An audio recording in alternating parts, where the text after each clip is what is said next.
Hello everyone and welcome to STEM School. So today I'll be carrying on with the topic of solving quadratic equations, but this time I'll show you how to do that using the quadratic formula. And I've got two exam questions from the Scottish National 5 curriculum, and that's to cover the different type of things that you could be hit with in the exam so that you're best prepared, of course. And before we begin, please do remember to hit the like button and consider subscribing to the channel to make your studying quicker and much easier. I would greatly appreciate that. Alright folks, let's get started. So here we have a generic form of a quadratic equation. It has an equal sign here, and the objective here is to find x, right? And because it's a quadratic equation, we have two values of x that we need to find. And in my last video, I showed you how to do the factorising method to solve quadratic equations, so be sure to check that video out. But as a quick reminder, you essentially factorise the equation into single or double brackets. So I'll do a quick example. So say if we had x squared minus x minus 12 is equal to 0. Well, I showed you that you can factorise this into double brackets. So you set up the double brackets, and you put that equals 0, you have an x squared, so you can put an x here at the front. Then the minus 12 can be broken into 3 times 4, so you just need to make sure you get your sign convention correct. So we have plus 3 and minus 4. And then to find the values of x, we just look at the individual equations. So x minus 4 is equal to 0, and x is equal to 4. So that's one value of x. Then we have x plus 3 is equal to 0. Then x is equal to minus 3 as a second value of x. Now, the whole point of this video for the quadratic formula is the idea that the quadratic equation that you're given in an exam, maybe it can't actually be factorised, so we can't use the factorising method. So in that case, we're going to have to use a quadratic formula. Okay, so here is the quadratic formula itself. So the concept is that the roots of the quadratic equation, i.e. the values of x of this quadratic equation, are given by this formula. So we have x is equal to minus b plus or minus, then we have b squared minus 4ac under a square root all over 2a. So it looks a bit nasty, but you can actually use this equation to actually solve any quadratic equation out there. But the question here is, how do you know when to use the factorising method and when to use a quadratic formula for solving quadratic equations in an exam? Well, you always try to use the factorising method first, but if that doesn't work, then you use a quadratic formula. And another reason is that in the exam, they actually give you a clue in the question to actually use a quadratic formula. What they'll say is something like, give your answer correct to 1 decimal place, or give your answer correct to 2 decimal places, something like that. So you're more likely not to get a whole number as an answer. So with that actually being said, you're most likely going to be asked this in a calculator paper. Alright everyone, so with that being said, we can just dive into the first exam question here. Now this is a typical style of wording that you could be asked regarding the quadratic formula, okay? So this question is saying, solve the equation 3x squared plus 9x minus 2 is equal to 0. And we have to give your answer to the 1 decimal place, alright? So that's the clue here to use a quadratic formula. Give your answer to 1 decimal place because we're not going to get a whole number, okay? So we need to use the quadratic formula. And one thing to bear in mind, anytime you're using a quadratic formula, you need to make sure that the quadratic equation here is equal to 0, okay? If it isn't, then you have to rearrange it to equal 0. But in this case, luckily, the exam question is giving you already equal to 0, okay? So let's write out the quadratic equation. We have 3x squared plus 9x minus 2 is equal to 0. Okay, so the second step is to identify a, b and c to sub into the quadratic formula. Alright, so these are just the coefficients of the x squared, then the x term, and then the final term on the end there. Okay, so what do we have? We have a is equal to 3, we have b is equal to 9, and then we have c is equal to minus 2. Okay, so the coefficient on the end has a minus in front of it. So let's just carry on. All we can do now is sub in a, b and c into the quadratic formula. So what is the quadratic formula? It's x is equal to minus b plus or minus. Then we have b squared minus 4ac, and that's in a square root. And that's all over 2a. Alright, so let's just sub in all the different terms that we have. So we have minus 9 plus or minus. Then we have 9 squared minus 4 times 3 times negative 2, okay? So it's easier just to, put it all in brackets so you don't mess up with the negatives, alright?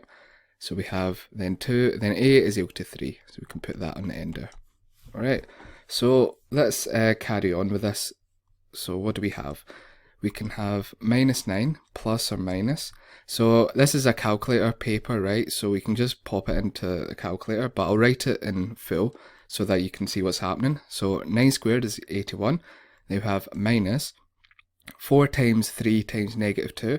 We'll get a minus 24. Okay, so we'll put that in brackets, right? Just to tidy it up a little bit. Then 2 times 3 is equal to 6. Now let's keep going. We have minus 9 plus or minus. So 81.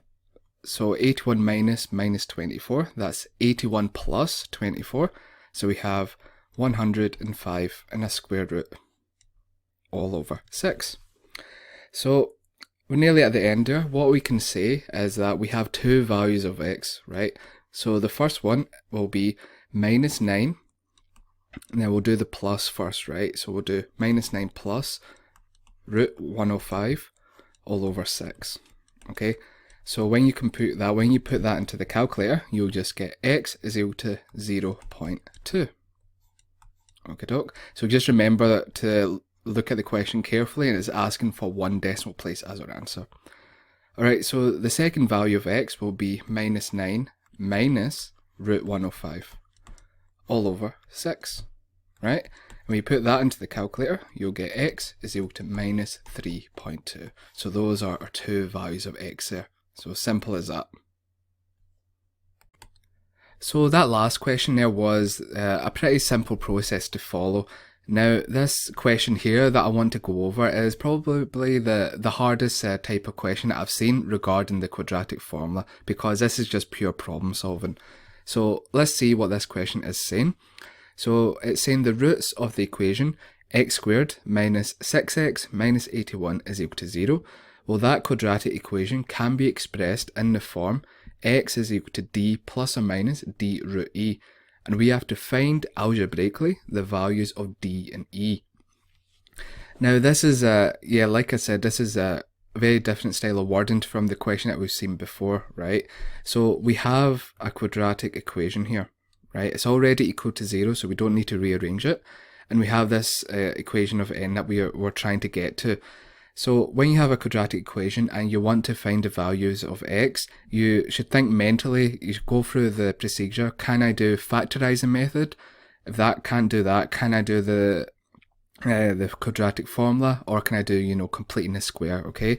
So the clue here is, if I look at this representation for x, d plus or minus d root e, well, it sort of looks like the numerator of the quadratic formula. So that's an indicator that I should use a quadratic formula in some way for this question. So we can just have a go at this. Let's see what we can do. We have x squared minus 6x minus 81 is equal to 0. So the first step is to make sure it's equal to 0. That's done. Now we can identify a, we can identify b, and we can identify c to sub into the quadratic formula. So we have a is equal to 1, then we have b is equal to minus 6, and there c is equal to minus 81. Right, so let's sub what we have here. So we have the quadratic formula, we have x is equal to minus b plus or minus b squared minus 4ac and a square root all over 2a. Now let's just sub in what we have here. So we have a minus 6. Now be careful, there's a minus in front of the b, so put that in brackets and put a minus in front of it just to tidy it up a little bit.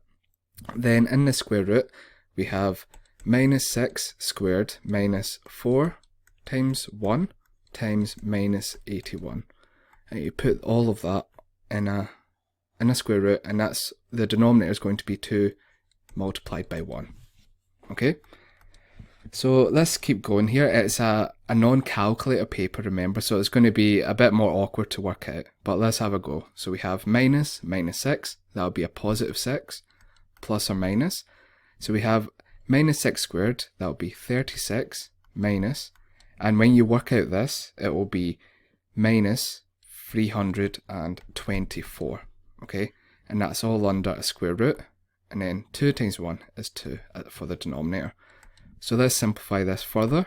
So it'll be 6 plus or minus, then we have 36 plus 324, so that'll be 360 in a square root all over 2. And this is equal to x, right? So if you look at the question, we want to get x is equal to d plus or minus d root e, right?